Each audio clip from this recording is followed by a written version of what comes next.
அஸ்ஸலாமு அலைக்கும் வரஹ்மத்துல்லாஹி வரகாத்துஹு. உஸ்வத்துன் ஹசனா இஸ்லாமிய மகளிர் கல்லூரியில் பேராசிரியராக பணிபுரியக்கூடிய ஆலிமா முர்ஷிதா உங்களுடன் 5 நிமிட மதரசாவிலிருந்து ஒரு சிறிய தகவலை பகிர்ந்து கொள்கிறேன். ஆரம்பமாக இஸ்லாமிய வரலாறு. அகழ்போரில் சஹாபாக்களின் தியாகம். அகழ்போரில் முஷ்ரிக்குகள் 10,000 படை வீரர்களுடன் மதினா வந்து முற்றுகையிட்டிருந்தனர். இரு தரப்பினரும் அம்புகளையும் கற்களையும் மாறி மாறி வீசி எறிந்து போரிட்டதில் 2 வாரங்கள் கடந்துவிட்டன. குறைஷியர் எல்லா படையினரையும் ஒன்று திரட்டி மொத்தமாக தாக்குதல் நடத்திட திட்டமிட்டனர். எதிர்பாரா விதமாக ஓரிடத்தில் அகழியின் அகலம் சற்று குறைவாக இருந்ததால் அரேபியரில் பிரபலமான வீரன் அம்ர் இப்னு அபுதியூத் என்பவனும் அவன் தோழர்களும் குதிரைகளை வரிசையாக நிறுத்தி அகழியை தாண்டி சென்று முஸ்லிம்களை போரிட வருமாறு உரக்க கூறினர். அப்போது அலி ரலியல்லாஹு அன்ஹு அவர்கள் முன்வந்து சிறிது நேரம் இருவரும் அவரவர் திறமையை காட்டினார்கள்.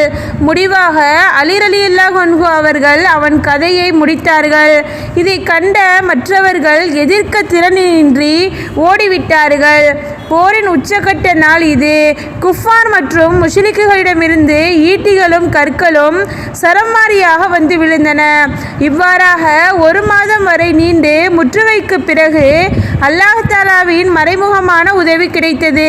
கடும் குளிருடன் வேகமான சூறாவளி காற்று வீசியதால் எதிரி படையினரின் கூடாரங்கள் பறந்தன. மோசமான நிலை மற்றும் உணவு தட்டுப்பாடு ஆகிய நிர்பந்தத்தால் ஓட்டமெடுத்தனர். இரண்டாவதாக அன்னலாரின் அற்புதம். பற்களின் ஒளி.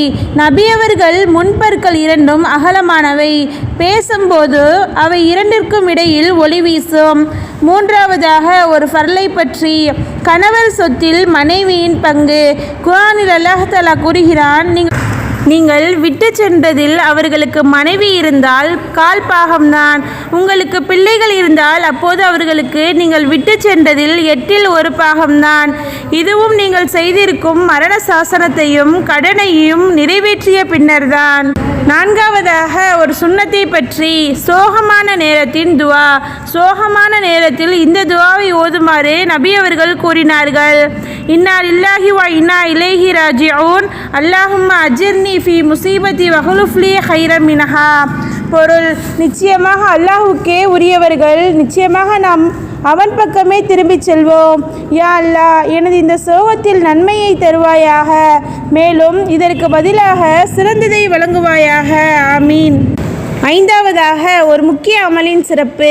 இறைவழியில் மரணமடைதல்.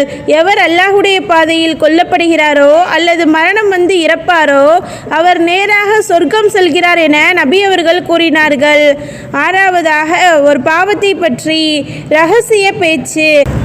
குர்ஆனில் அல்லாஹ் தஆலா கூறுகிறான், இறை நம்பிக்கை கொண்டவர்களை கவலைப்பட செய்வதற்காக ஷைத்தானிடமிருந்துள்ளதே இந்த இரகசிய பேச்சாகும். ஆனால் அல்லாஹுடைய அனுமதியின்றி அவர்களுக்கு அவனால் எந்த தீங்கும் செய்ய முடியாது. எனவே நம்பிக்கையாளர்கள் அல்லாஹுவையே முற்றிலும் சார்ந்திருக்க வேண்டும். ஏழாவதாக உலகத்தை பற்றி. உலக வாழ்வின் திருப்தி.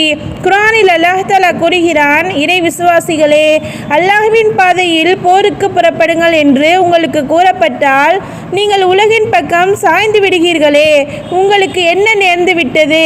மறுமையை விட இந்த உலக வாழ்க்கையை கொண்டே நீங்கள் திருப்தி அடைந்து விட்டீர்களா? மறுமைக்கு முன்பு இவ்வுலக வாழ்க்கையின் இன்பம் மிகவும் அற்பமானது. எட்டாவதாக மறுமையை பற்றி. ஜன்னத்துல் ஃபிர்தௌஸின் தரம். அல்லாஹ் தஆலாவிடம் நீங்கள் ஜன்னத்துல் ஃபிர்தௌஸையே வேண்டுங்கள். அது சுவனங்களில் மிக உயர்ந்த தரமாகும். அதற்கு மேல்தான் அல்லாஹ்வின் அர்ஷ் இருக்கிறது.